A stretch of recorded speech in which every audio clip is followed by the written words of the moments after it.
हाँ शिवोहम।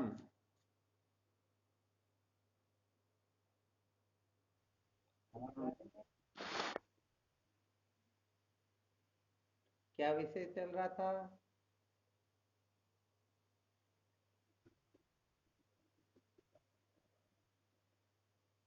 संसार को बनाए रखकर कभी भी सत्य का साक्षात्कार नहीं किया जा सकता। चलो, बहुत अच्छी बात है।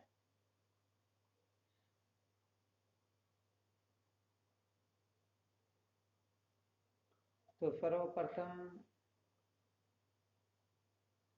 संसार के स्वरूप को ठीक ठीक तरह से समझ लेना चाहिए और अच्छी तरह से परीक्षा करके देख लेना चाहिए कि इसी का नाम संसार होता है। बाकी जो शेष रहा वही वास्तव में अपना स्वरूप है। तो अपना विषय चल रहा था, इसी के अंतर्गत प्रेक्ष्य लोकान कर्म चित्तान।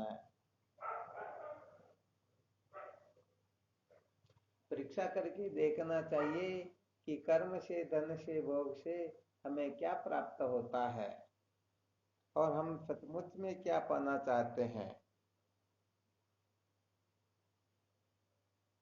वैसे देखा जाए तो हम सचमुच में सर्व दुखों की अत्यंत निवृत्ति और परमानंद की प्राप्ति चाहते हैं। परंतु क्या कर्म से, धन से, भोग से अमृत तत्व की प्राप्ति होती है? तो इसका वास्तविक उत्तर यही होगा कि कर्म, धन, भोग से अमृत तत्व की प्राप्ति नहीं होती है।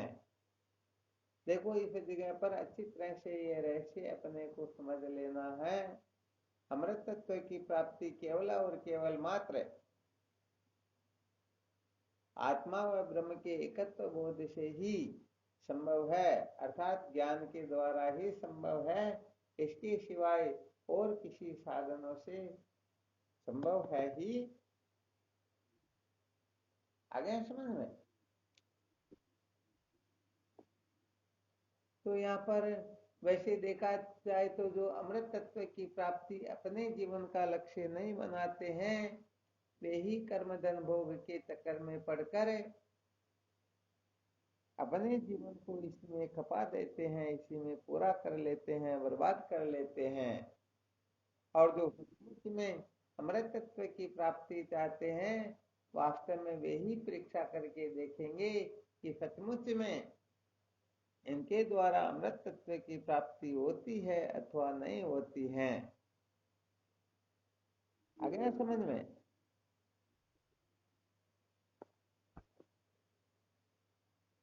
तो कुल मिलाकर के ये रहस्य यदि अच्छी तरह से किसी के समझ में ना आए तो सच्ची बात यह है कि उनका सारा का सारा जो कुछ भी किया जाता है, सारा का सारा व्यर्थ हो जाता है। जैसे भगवान कृष्ण 17वें अध्याय के 28वें श्लोक में कहते हैं, हे हृदय उत्तम दत्तम पत्म चयत असदिति उच्यते पार्थ न चेते नो। ये है अर्थात श्रद्धा से किया हुआ हवन, दिया हुआ दान एवं तपा हुआ तप समस्त असत है, ऐसे कहा जाता है। तो यहाँ पर भी जो अपने जीवन का लक्ष्य अमृत तत्व की प्राप्ति नहीं बना लेते हैं, उनके समस्त साधन कहने का मतलब व्यर्थ चले जाते हैं, उनका कोई प्रयोजन नहीं होता। तो अभी जो सिद्ध करके बताया गया, कर्म, धन, भोग जो है ये अमृत तत्व प्राप्ति के साधन नहीं है, बल्कि अमृत तत्व की प्राप्ति केवल और केवल मात्र तत्व ज्ञान से ही संभव होती है। और ज्ञान वो होता है जो सचमुच में परीक्षा करके निर्णय कर लेता है। ये विवेक क्या है? एक प्रकार की परीक्षा ही तो है। तो जो कहने का मतलब विवेक में परिपूर्ण हो, वास्तव में वही इस रहस्य को समझ सकता है। बाकी के तो कर्म, धन, भोग को परमात्मा समझ करके पूरे जीवन इसी में लगे रहते हैं और व्यर्थ ही जन्मते और मर जाते हैं, उनके जीवन का कोई औचित्य होता ही नहीं।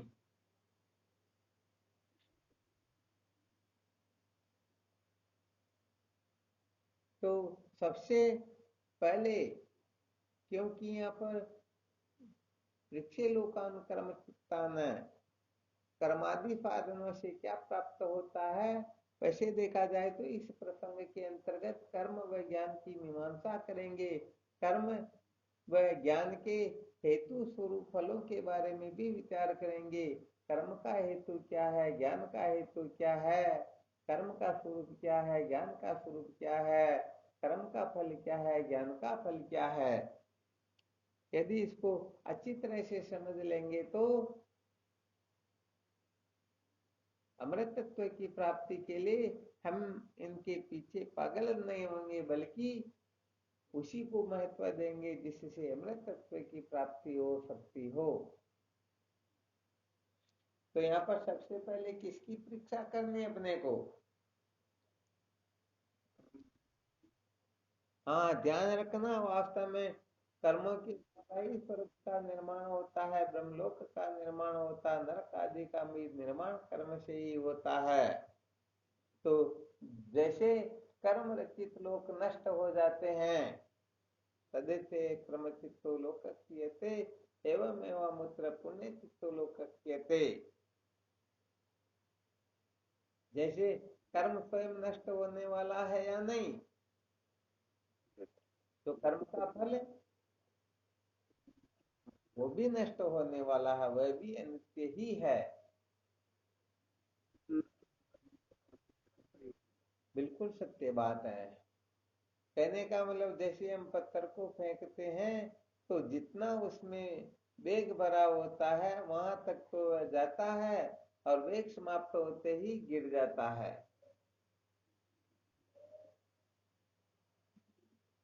गिर जाता है या नहीं गिर जाता? हाँ, ये विशेष बात है। तो ऐसे ही कर्म धन भोग जो है, ये अपनी शक्ति सामर्थ्य के अनुसार ही अपने को फल देते हैं, और जब इनकी शक्ति सामर्थ्य समाप्त हो जाती हैं तो कहने का मतलब ये नष्ट हो जाते हैं।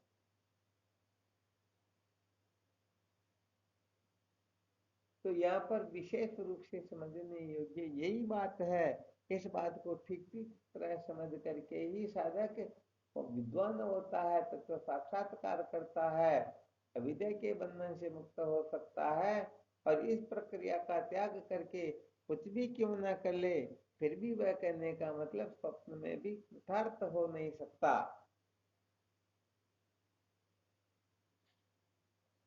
तो यहाँ पर वैसे बहुत समय से यही चर्चा चल रही थी। सिद्धांत तो यही है कि कर्मों के द्वारा कभी भी अक्रिय तत्व की, क्रिया के द्वारा अक्रिय तत्व की प्राप्ति नहीं होती है। कर्म के द्वारा अविद्या के बंधन से छुटकारा प्राप्त नहीं किया जा सकता। कर्म के द्वारा तो नित्य प्राप्त परमात्मा है, उसकी प्राप्ति कभी हो नहीं सकती। पक्का है ना? तो फिर इसके ऊपर विवेचना भी काफी की गई कि जब कर्मों के द्वारा पुरुषार्थ, परम पुरुषार्थ की प्राप्ति नहीं होती है, विद्या के बंधन से छुटकारा नहीं मिलता, फिर 96,000 मंत्र जो वेद भगवान में कर्म कांड के प्रतिपादन किए गए हैं उनका क्या औचित्य है, तो उनका विस्तार से वर्णन भी किया गया। इस प्रकार से यदि हम इन कर्मों का सदुपयोग करें तो निश्चित रूप से ये कर्म अपने चित्त को शुद्ध करवा करके अंत में तत्व की जिज्ञासा जागृत करवा देते हैं। क्योंकि तत्व जिज्ञासु ही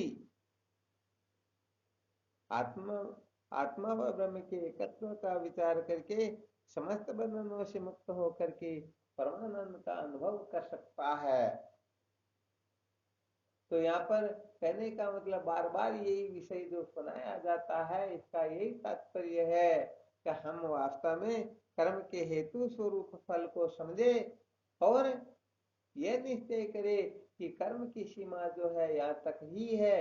यदि अपने को स्वर्ग आदि लोकों की प्राप्ति करनी हो, अपने को कुछ परिवर्तन करना हो, अपने को कुछ पाना छोड़ना हो, तो निश्चित रूप से कर्म को महत्व दीजिए। परंतु यदि शाश्वत सुख को परमात्मा तत्व को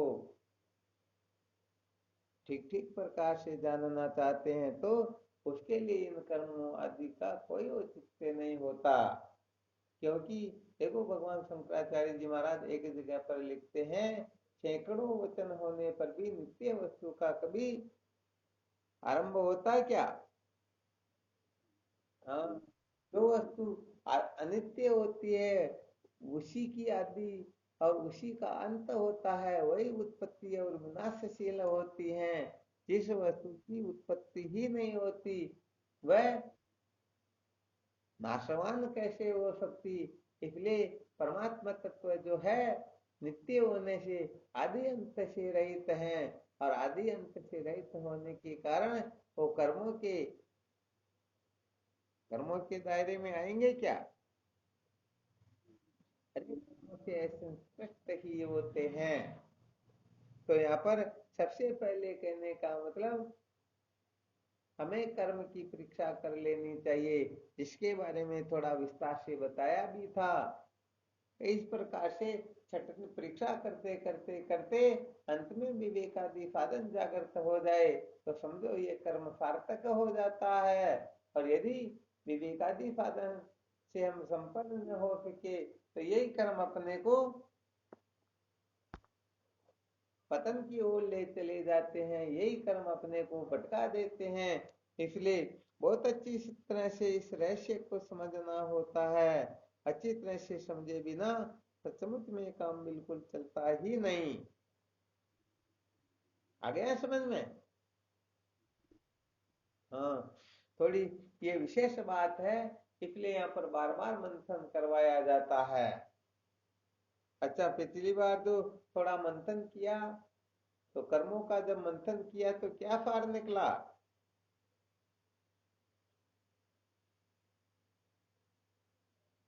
कर्मों की जब परीक्षा की गई तो क्या रहस्य निकला?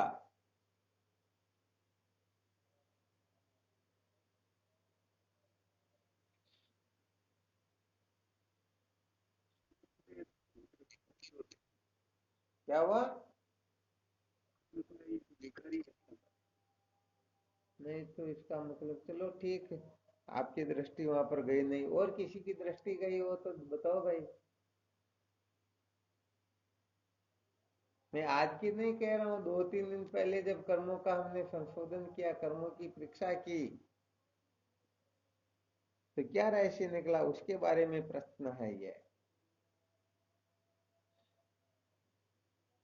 तो जब आप लोग सूत्रों को भी भूल जाते हो तो फिर उनके अनुसार अपना जीवन कब बनाओगे? हाँ से वो हम।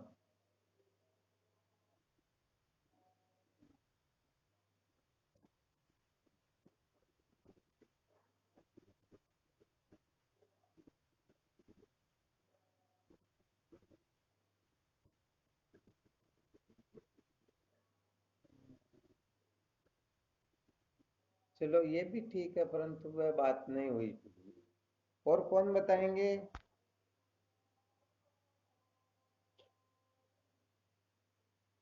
अभी 2 दिन पहले की ही तो बात है।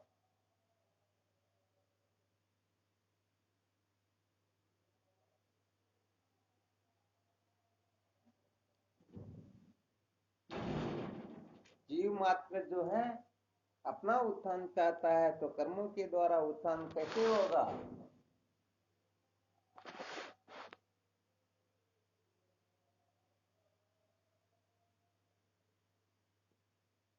मंथन नहीं किया भाई बिल्कुल। ये तो अभी भी ठीक नहीं चले भाई, तो भी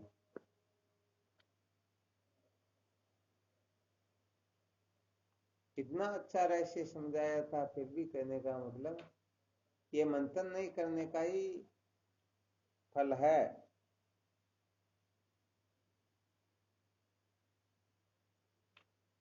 देखो, होता क्या है, जिनको सचमुच में चाहना होती है ना, वह एक बार सुन करके ही उस रहस्य को भली भांति निश्चय कर लेता है। फिर वहां पर वह एक क्षण के लिए भी गड़बड़ नहीं करता।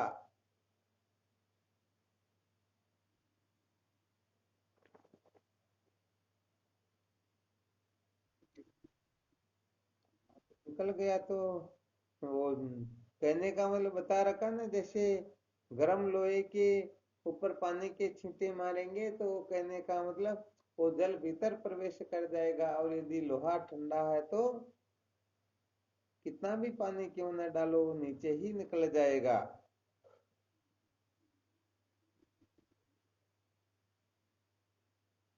किसी को याद नहीं आ रहा है क्या?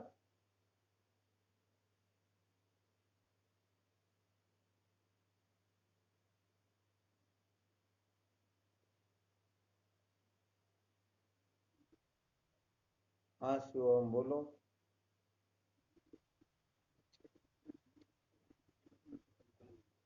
नहीं वो प्रश्न फिर अलग है। नहीं वो प्रश्न अलग, अपने को कर्मों की परीक्षा की थी हमने एक दिन।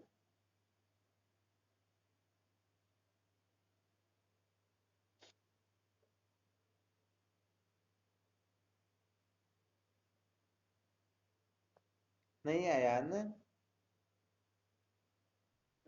अरे कर्मों के बारे में विश्लेषण किया था, परीक्षा की थी, कर्म से उत्थान होता है या नहीं, अविद्या के बंधन से छुटकारा मिलता है या नहीं।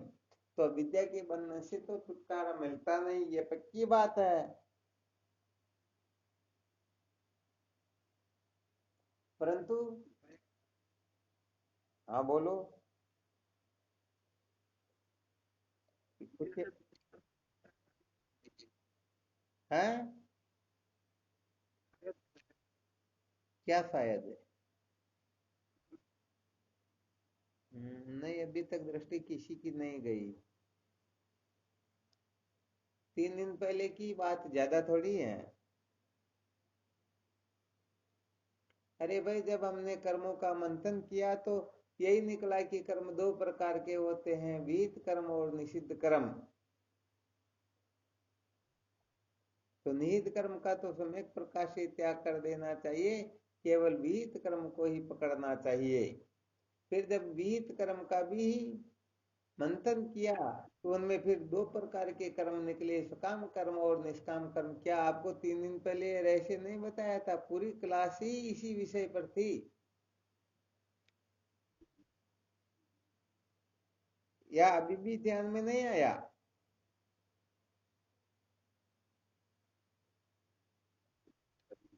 हाँ नहीं आया तब फिर क्या करें भाई। और बाकी किसी के ध्यान में आया क्या?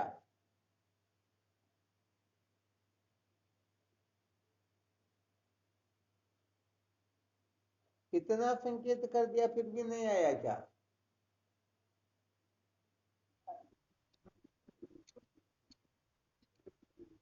अरे ईश्वर की प्रसन्नता तो आगे आएगी, अभी तो कहने का मतलब निश्चित कर्म और विहित कर्म इन दो का विभाग करना है, और फिर निश्चित कर्म का त्याग करके केवल विहित कर्म कहने का मतलब करने योग्य है। तो विहित क्रम से थोड़ी बहुत शांति तो मिलती है, परंतु अशांति की पूर्ण रूप से निवृत्ति नहीं होती। तो फिर विचार किया कि यहाँ पर क्या गड़बड़ घोटाला हो सकता है, विहित कर्म करते हुए भी मुझे सच्ची शांति क्यों नहीं मिल रही। तो फिर यहाँ पर फिर दो रहस्य निकले। विहित कर्म भी सकाम भावना से और निष्काम भावना से किए जाते हैं। तो सकाम भावना से किया हुआ विहित कर्म स्वर्ग आदि लोकों की प्राप्ति करवाता है, परंतु निष्काम भावना से किया हुआ कर्म चित्त शुद्धि करवा करके तत्व साक्षात्कार करवाता है। तो फिर यहाँ पर सकाम कर्म का त्याग करके फिर निष्काम कर्म करना होता है। और निष्काम जिसमें आपको उस दिन दृष्टांत भी दिया था कि कोई चोर चोरी करने चोरी चोर चोरी तो करता है परंतु जेल नहीं जाता, वह फल की इच्छा नहीं रखता, तो क्या उसका अंतःकरण शुद्ध हो जाएगा क्या? ये चर्चा नहीं चली क्या 2-3 दिन पहले? हाँ तो ध्यान कहाँ रखते हो। तो फिर निष्काम कर्म के अंतर्गत भी केवल और केवल मात्र ईश्वर की प्रसन्नता के लिए, यहाँ पर निष्काम कर्म का अर्थ होता है फल की चाहना न करना। तो अपने लिए फल की चाहना न करना तो किसके लिए? तो वह फल जो है ईश्वर को समर्पित करना है। और ईश्वर को भी हम फल समर्पित करेंगे। उसके मूल में मैं अविद्या के बंधन से मुक्त होना चाहता हूँ, मेरे में ऐसी सामर्थ्य नहीं है, आप मेरे ऊपर कृपा करो ताकि मेरा अंतःकरण शुद्ध हो, विवेकादि साधन जागृत हो और ब्रह्मवेता महात्माओं का सानिध्य प्राप्त करके वेदांत का श्रवण मनन निध्यासन, तदंतर अविद्या के बंधन से छुटकारा, ये सारा का सारा क्रम था या नहीं था? तो यही तो कर्म की परीक्षा है, और कर्म की परीक्षा क्या होगी फिर? तो ये तो ठीक है, कर्म नित्य है, इसे नित्य वस्तु की प्राप्ति नहीं होती, इसलिए कर्म का त्याग कर दे। तो क्या कर्म का त्याग करने मात्र से आपको तत्व का साक्षात्कार हो जाएगा क्या?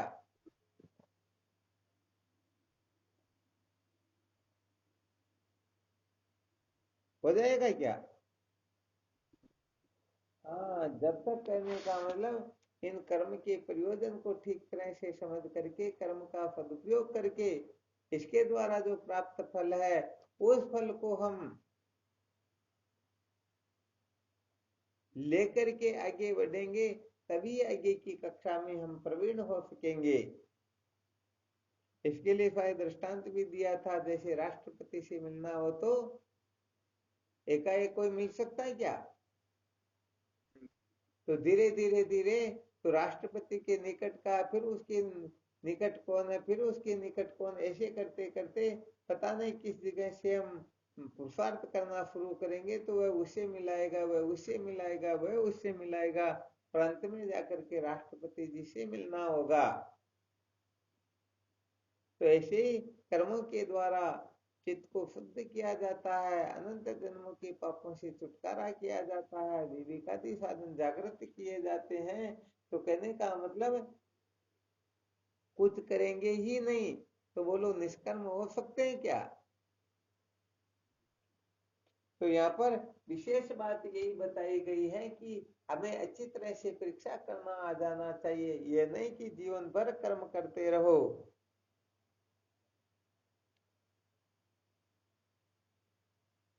तो कर्मों का जो प्रयोजन है उस प्रयोजन को ठीक ठीक समझना ही वृक्षलोकन का अर्थ होता है, अर्थात कर्मों की परीक्षा का ये तात्पर्य है कि ऐसे कर्मों की परीक्षा की जाती है।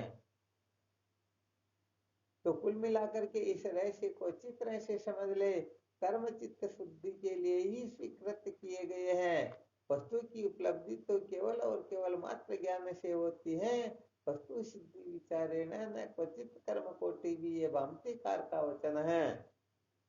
वस्तु की सिद्धि केवल और केवल मात्र विचार से ही होती है, करोड़ों कर्मों से कदापि नहीं।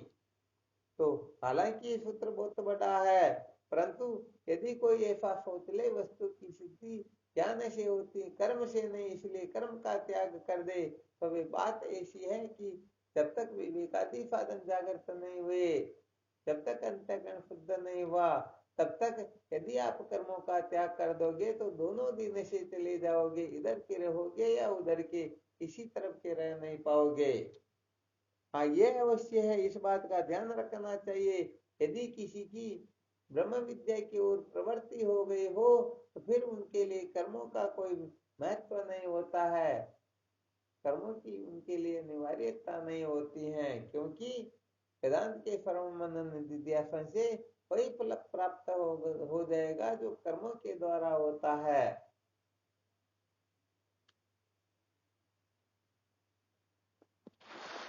परंतु अब करें तो क्या करें?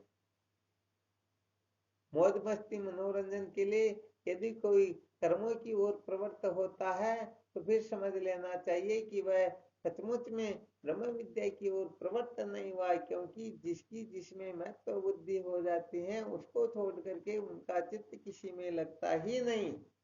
लगता है क्या? तो जो ब्रह्म विचार की ओर प्रवृत्त हो चुका है, ब्रह्म विद्या को महत्व दे देता है, तो कहने का मतलब उसको निष्काम कर्म भी प्रिय नहीं लगता है, फिर निष्काम कर्म तो कहाँ, और निषिद्ध कर्म का तो उनके जीवन में प्रसंग ही नहीं होता है। होता है क्या?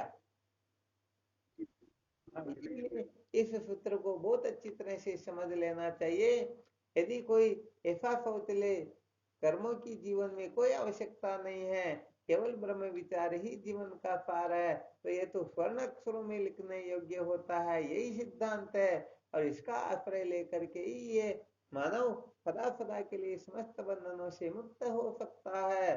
परंतु यदि चित्त शुद्धि नहीं हुई ठीक ठीक तरह से, तो कर्मों का त्याग करके वो शायद पतन की ओर भी जा सकता है। और यदि ब्रह्म विद्या की ओर प्रवृत्त हो चुका है, तो अभी जो बताया कर्म का सर्वोच्च रूप, सबसे उत्तम कक्षा कर्मों की, उसको भी वह पसंद नहीं करेगा।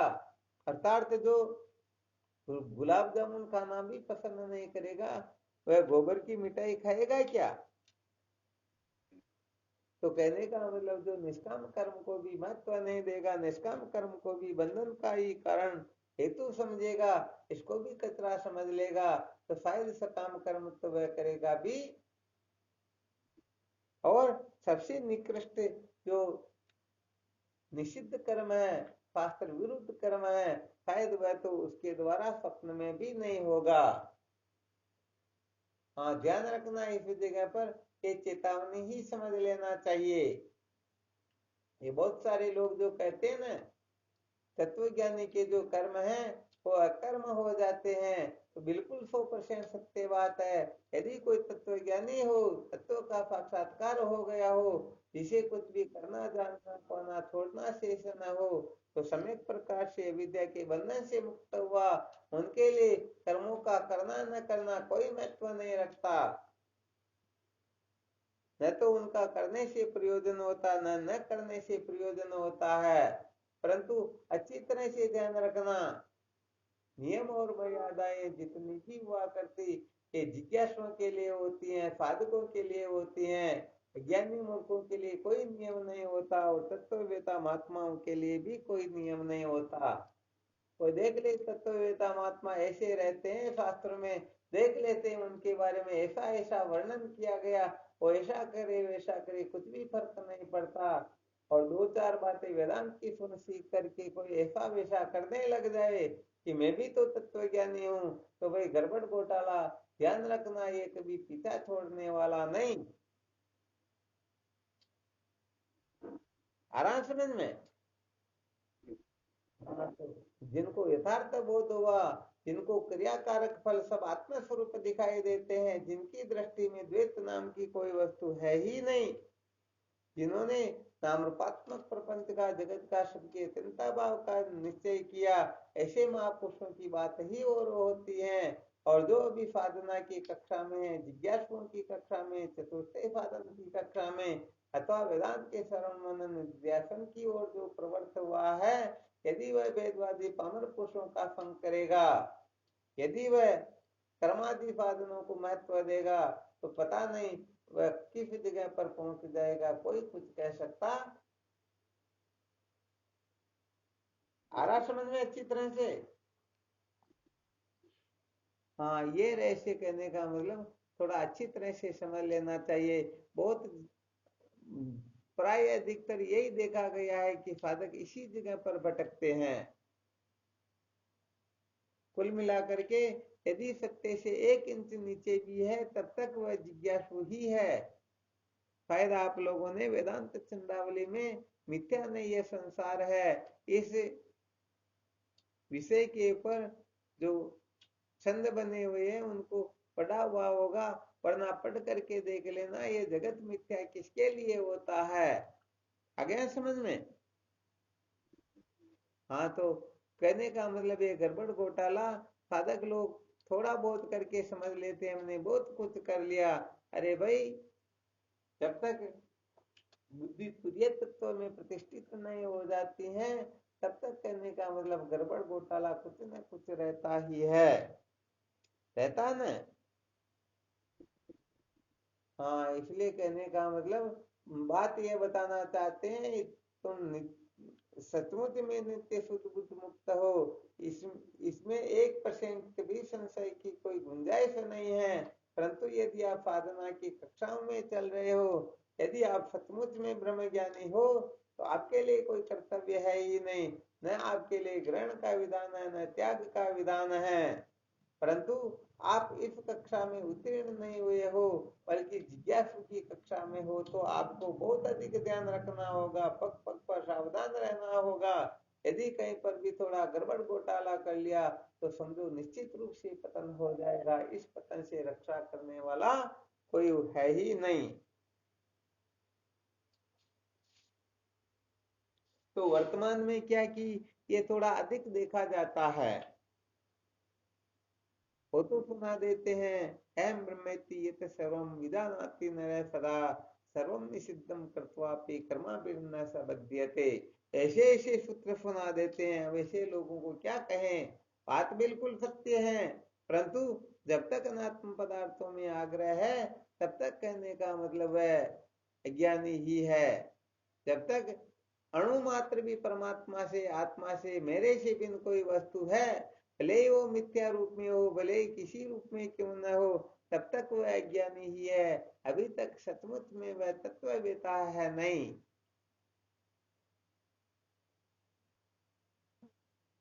तो कुल मिलाकर के अपने को, हम जिस कक्षा के अंतर्गत है, यदि साधक की कक्षा में है तो साधक की कक्षा में क्या क्या करना होता है, क्या नहीं करना होता है, इसका ध्यान रखो।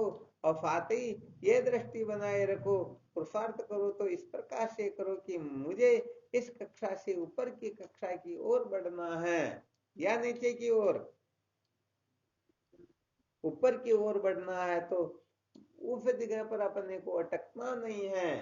तो साधक की कक्षा से अपने को जिज्ञासु की कक्षा में, और जिज्ञासु की कक्षा से तत्वज्ञानी की कक्षा में, और फिर तत्वज्ञानी की कक्षा से भी जीवन महापुरुषों की कक्षा में। तो कहने का मतलब ठीक ठीक तरह प्रविष्ट हो जाते हैं और समस्त बंधनों से मुक्त हो जाते हैं। उनके लिए द्वैत नाम की कोई वस्तु होती ही नहीं। अरे उनके लिए तो सब कल्पना मात्र होते हैं। देखो एक छोटा सा संकेत कर देते हैं, छोटा सा दृष्टांत सुना देते हैं, इससे पता चल जाएगा कि वास्तव में कौन ज्ञानी होते हैं, कौन अज्ञानी होते हैं।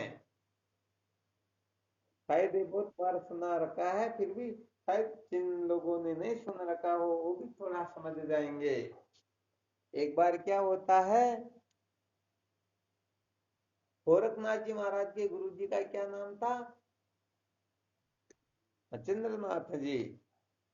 तो एक बार मच्छिंद्र नाथ जी महाराज ने तलवार लेकर के गोरखनाथ जी के ऊपर प्रहार किया, पूरी ताकत से तलवार से दे मारा। देखो जब गुरु शिष्य का अध्ययन होता है तो उसमें ऐसा नहीं कहा जाता सावधान करके संभला कर, संभलने के लिए कह करके कुछ नहीं किया जाता।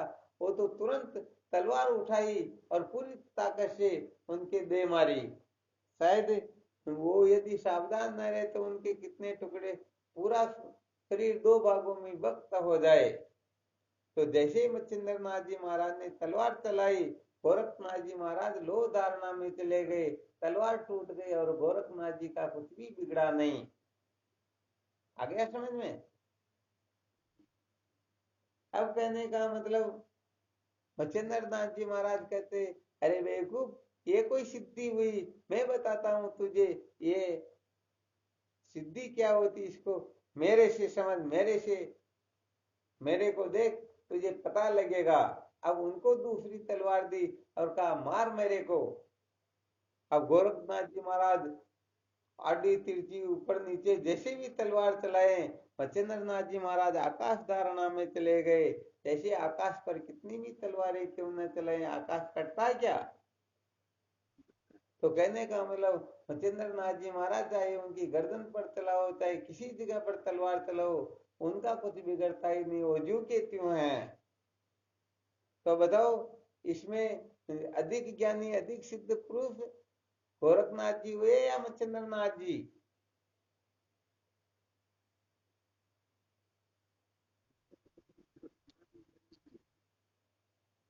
अरे आपकी दृष्टि में समान, जहाँ प्रश्न किया जाता है उत्तर वहां का दिया करो।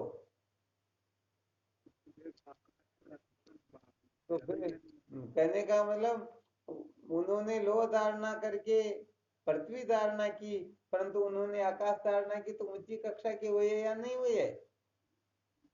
अरे ये तो आगे कोई महापुरुष मिलेंगे तब समझाएंगे, परंतु यहाँ पर तो श्रेष्ठ वो हुए ना। हाँ, थोड़ा ये भी थोड़ा विचार करने योग्य, ठीक है ना। इसी आगे का रहस्य बताएंगे तब फिर बोलना चाहिए, आगे का उत्तर नहीं देना चाहिए, बल्कि जिस जगह की चर्चा चल रही है उसी जगह का अपने को संकेत करना है।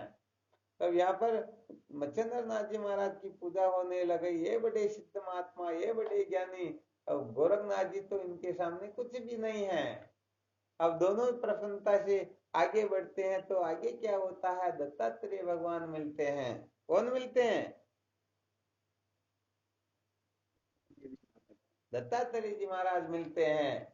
और उनके सामने जब उनकी चर्चा होती है कि इनसे भी बड़े सिद्धि ये है, ये बड़े ज्ञानी है, ये बड़े तपस्वी फलाने बीच में, ऐसी बहुत सारी बातें जब उनके सामने चलती हैं, तो दत्तात्रेय जी महाराज ने कहा, अरे तुम अभी तक लोक धारणा करके अपने शरीर को बचाते हो, आकाश धारणा करके अपने शरीर को बचाते हो, तो अभी तक तो तुम देहात्मवादी ही हो।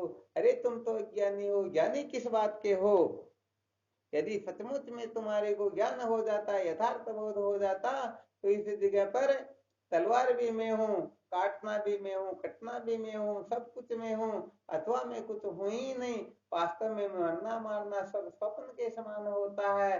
सारा का सारा संसार कल्पना मात्र है, मिथ्या है। ये तो सचमुच में असत्य है। तो बताओ, इतनी गड़बड़ घोटाले करने की जरूरत रहती क्या?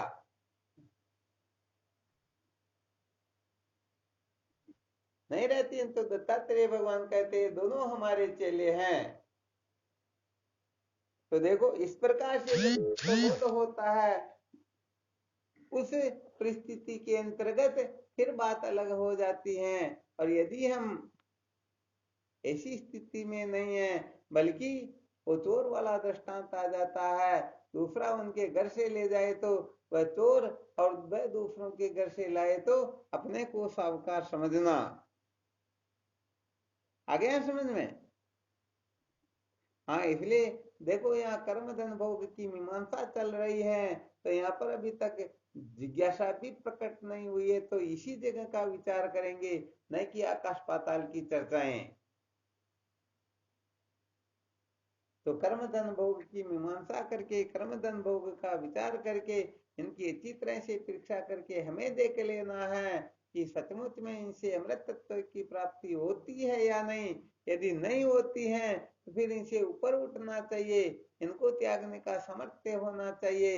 यदि हम त्यागने का सामर्थ्य नहीं रखते हैं, तो भले ही रात दिन बातें करते रहें कि कर्म धन भोग मुक्ति के साधन नहीं। अरे जब मुक्ति के साधन नहीं है, तो क्यों इनके पीछे बावड़े हो रहे हो? क्यों इनको पकड़ करके बैठे हो? क्यों इनके चक्कर में हो? बात सत्य है या नहीं है? हाँ, इसीलिए कहने का मतलब, हमारे शास्त्रों ने संकेत जो किए हैं, उन संकेतों का तात्पर्य समझना चाहिए, रहस्य समझना चाहिए। क्योंकि जब तक ठीक ठीक तरह से समझेंगे नहीं, तब तक कहने का मतलब दुखों से छुटकारा कभी भी मिलने वाला है ही नहीं।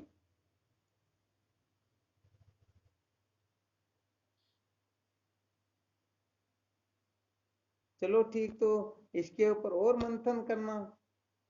जितना मंथन करेंगे, समझो उतना ही रहस्य प्रकट होगा। हम जिस जिसके बारे में सोचेंगे, वही वस्तु अपने को क्या बना देगी। हाँ, इसलिए कहने का मतलब, बारंबार इसके बारे में सोचते रहो, कर्मों के बारे में खूब विचार करो, निश्चय करो, और जिस जिस कर्म से अपना पतन होता हो, उस कर्म का सम्यक प्रकार से त्याग कर दो। तो यहाँ पर निषिद्ध कर्म का हमें त्याग कर देना है। निषिद्ध कर्म जब सम्यक प्रकार से छूट जाए, उस समय विचार करो, क्या ये सकाम कर्म अपने को मुक्ति तक पहुंचा सकते हैं या नहीं, ये मुक्ति में समर्थ है या नहीं। तो फिर निर्णय करके देख लेंगे। तो सकाम कर्म भी बंधन करने वाले होते हैं, ये स्वर्ग आदि लोगों की ही प्राप्ति करवा सकते हैं। स्वर्ग आदि लोगों की प्राप्ति का नाम मोक्ष होता नहीं, इसलिए इन कर्मों का भी त्याग करना होगा। तो फिर सकाम कर्मों का त्याग करें तो क्या करें, तो फिर निष्काम कर्म करना होगा। फिर निष्काम कर्म के अंतर्गत भी ईश्वर के फल समर्पित करते हुए अर्थात भगवत अर्पण बुद्धि से ईश्वर की प्रसन्नता के लिए, अंतःकरण की शुद्धि के लिए जो निष्काम भावना से कर्म करेंगे, सचमुच में उनका चित्त ही शुद्ध होगा। और जिनका चित्त शुद्ध होगा उसी में तत्व की जिज्ञासा जागृत होगी। और जहाँ तत्व की जिज्ञासा जागृत होगी वहां पर ही वेदांत श्रवण मनन निध्यासन की ओर विशेष रूप से प्रवृत्ति होगी। और जो वेदांत का इस प्रकार से श्रवण मनन आदि करेंगे तो निश्चित रूप से उनके हृदय में ब्रह्माकार वृत्ति उदय होगी। और जहाँ ब्रह्माकार वृत्ति उदय होगी वही ब्रह्माकार वृत्ति उसे विद्या के बंधन से सदा सदा के लिए क्या कर देगी। हाँ, बस यही बात अच्छी तरह से समझना है।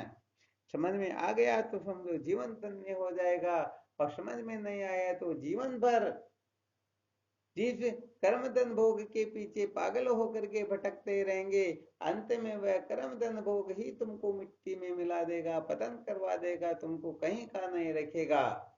इसलिए धर्म शास्त्रों की मर्यादा में रहते हुए कर्म धन भोग का जो उपयोग करेगा, उपभोग करेगा, काम में लेगा, तो समझो वह निश्चित रूप से आगे की कक्षाओं की ओर प्रवृत्त हो जाएगा। और जो अक्ल में शरीर लगा करके ये शास्त्र संत तो इनका काम है, इनका कोई ना कोई स्वार्थ होगा, हमें ऐसा नहीं करना, हम खूब समझते हैं, तो ऐसे लोग सच्ची बात है निश्चित रूप से पतन के मार्ग पर चले जाएंगे। क्योंकि जिनकी धर्मशास्त्रों में भी श्रद्धा नहीं है, जिनका वेद के तीनों भागों में पूर्ण विश्वास नहीं है, तो बताओ वो सचमुच में विद्या के बंधन से मुक्त हो सकता।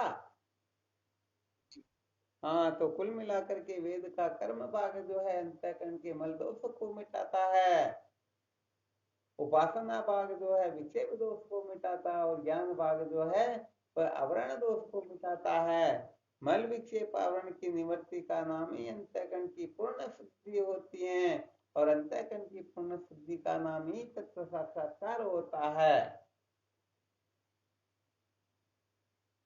चलो ठीक, फिर कोई किसी भी प्रकार की शंका हो तो देख लो।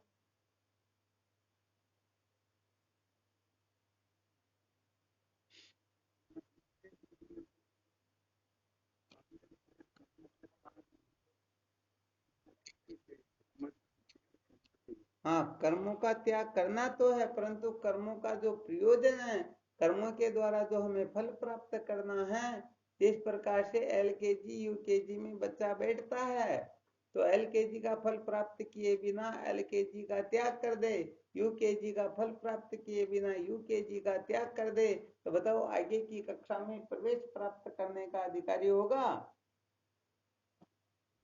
नहीं होगा। बस यहाँ पर यही बात है, कर्मों का फल चित्त की शुद्धि है, वस्तु की उपलब्धि नहीं, ये पक्की बात है, परंतु चित्त शुद्ध नहीं होगा तो तत्व जिज्ञासा भी जागृत नहीं होगी, और बिना तत्व जिज्ञासा के वेदांत का रहस्य समझ में थोड़ी आएगा।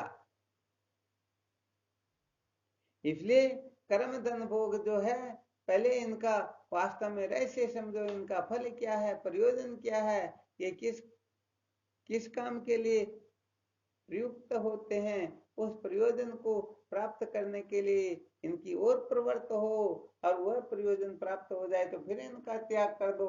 परंतु ध्यान रखना, त्याग करके आगे की कक्षा में भी नहीं बैठोगे तो भी हितो नष्ट तो भ्रष्ट, दोनों तरफ से नष्ट भ्रष्ट हो जाएंगे।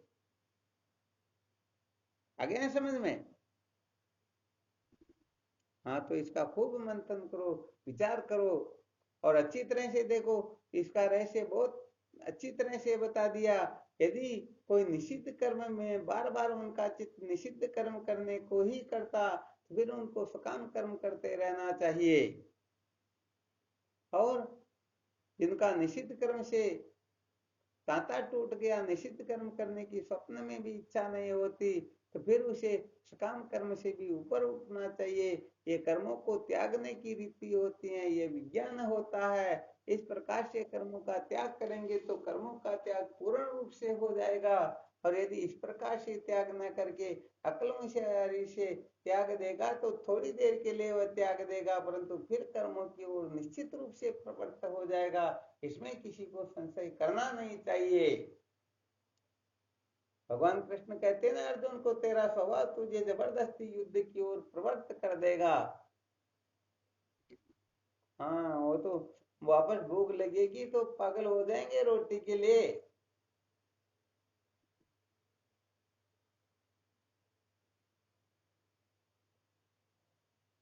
तो देख लेना अपन कर्म में किस जगह पर अटके हुए हैं। तो कर्म के और उच्च स्वरूप की ओर अपने को प्रस्थान करना है, न कि निम्न स्वरूप की ओर।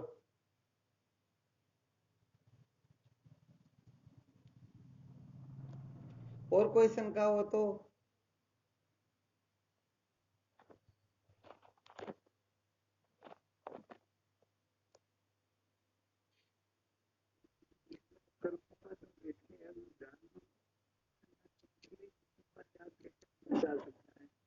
हाँ, बिना जाने त्याग होगा भी नहीं ना।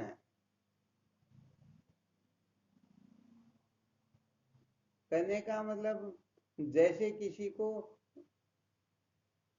टाइफाइड की बीमारी हो गई। कौन सी बीमारी? अब बताओ उनको यदि हम भोजन करवाना चाहे तो भोजन अच्छा लगेगा क्या? और फिर हम दवा का सेवन करवाएंगे तो धीरे धीरे जब वह इस बीमारी से छुटकारा प्राप्त करने लगेगा तो धीरे धीरे उसे भोजन अच्छा लगने लगेगा ना।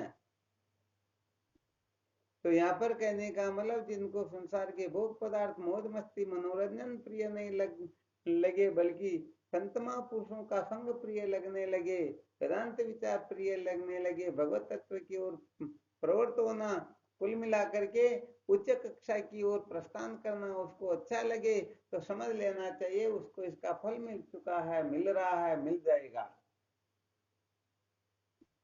अब कहने का मतलब बार बार तो किसी का मन गंदा है, संसार के भोग पदार्थों को देखते ही उनको देखने की इच्छा होती है, उन पर टूट पड़ने की इच्छा होती है, मन में उसी का चिंतन चलता रहता है, तो उनका मन गंदा है या नहीं?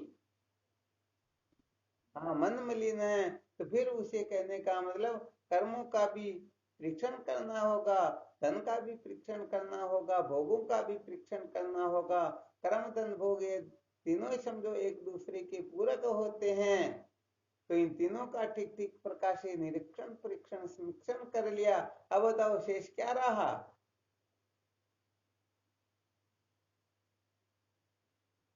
अरे भाई, जब चित्त शुद्ध हो जाएगा तो बार बार अपना चित्त अनात्म पदार्थों की ओर पागल होकर के भटकेगा क्या? तो फिर वेदांत विचार में, वेदांत के श्रवण मनन निध्यासन में कोई कहने का मतलब थोड़ा अटकने वाला है क्या? वरना सच्ची बात है, यदि मन शुद्ध नहीं है, एकाग्र नहीं है, अंतर्मुख नहीं है, तो बैठ करके सुनोगे वेदांत और आपका मन पता नहीं कहीं पिक्चर देखने जाएगा तो किसी के पीछे पागल होकर के भटकता रहेगा। ये वेदांत श्रवण भी आपका सफल नहीं हो पाएगा। इसलिए कहने का मतलब बहुत सारे साधक दोनों दिन से चले जाते हैं, न इधर के रहते हैं न उधर के, क्योंकि उन्होंने शास्त्रोक्त रीति से, सत संप्रदाय की रीति से आत्म तत्व का विचार नहीं किया, ब्रह्म विचार नहीं किया, बल्कि उन्होंने अपनी अक्ल होशियारी लगाई। इसीलिए तो कहने का मतलब बहुत सारे साधक पता नहीं क्या पढ़ने लग जाते, क्या करने लग जाते, क्या कल्पना करके बैठते हैं। गुरुओं के सानिध्य में बैठ करके यदि सचमुच में अध्ययन ठीक प्रकार से करे तो उनको पता चलता है कि इस प्रकार से ब्रह्म विद्या प्राप्त की जाती है, ऐसे विद्या के बंधन से मुक्ति होती है। तो यहाँ पर ये अपने मन की कल्पना, मन बुद्धि की जो कल्पना है, इस कल्पना के वशीभूत होकर के अनादिकाल से हम पता नहीं कुछ न कुछ कर ही रहे हैं। तो अनादिकाल से यदि अपनी कल्पना से कल्याण होता तो कभी का हो जाता। इसलिए अपने को बहुत अच्छी तरह से परीक्षे लोकान कर्म चित्तान इस श्रुति को समझ लेना है। यदि इस श्रुति को न समझ करके पागल हो जाएंगे तो ठीक है, जानकारियां तो प्राप्त हो जाएगी परंतु निष्ठा होने वाली नहीं है। ज्ञान होने का नाम ज्ञान नहीं, बल्कि ज्ञान निष्ठा जो होती है, समझो, वही अविद्या के बंधन से मुक्त करवाती हैं। किसी को संशय है क्या? हाँ, संशय हो तो इसके लिए खूब मंथन करके देख लेना। इसलिए यदि इस मन में किसी प्रकार की बीमारी हो, काम की हो, क्रोध की, लोभ की, मोह मद मत्सर की, किसी भी प्रकार की हो, तो थोड़ी निकालने की चेष्टा करो। अरे यदि इसको निकालने की चेष्टा करोगे तो आप अब्रह्म नहीं हो जाओगे। इसके लिए यदि कर्मों का आश्रय लेना पड़े तो आप ब्रह्म से अब्रह्म होने वाले नहीं हो। आप नरक में नहीं चले जाओगे, आपका पतन नहीं हो जाएगा, आपकी दुर्गति नहीं हो जाएगी। आ रहा समझ में?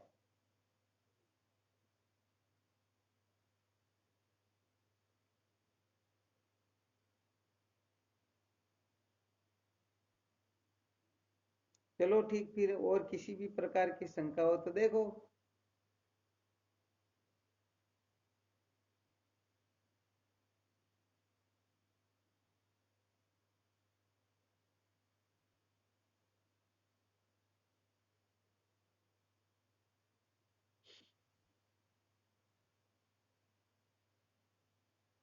चलो ठीक, फिर करो साधन भजन चिंतन मनन जो कुछ भी सुना उसका शिवोहम।